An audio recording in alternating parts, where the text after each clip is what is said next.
طلاق صرف 2 بار ہے، یعنی جب 2 دفعہ طلاق دے دی جائے تو پھر عورتوں کو یا تو بطریق شائستہ نکاح میں رہنے دینا ہے یا بھلائی کے ساتھ چھوڑ دینا، اور یہ جائز نہیں کہ جو مہر تم ان کو دے چکے ہو اس میں سے کچھ واپس لے لو۔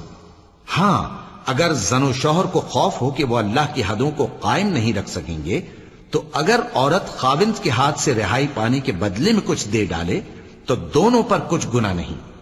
یہ اللہ کی مقرر کی ہوئی حدیں ہیں، ان سے باہر نہ نکلنا، اور جو لوگ اللہ کی حدوں سے باہر نکل جائیں گے وہ گناہگار۔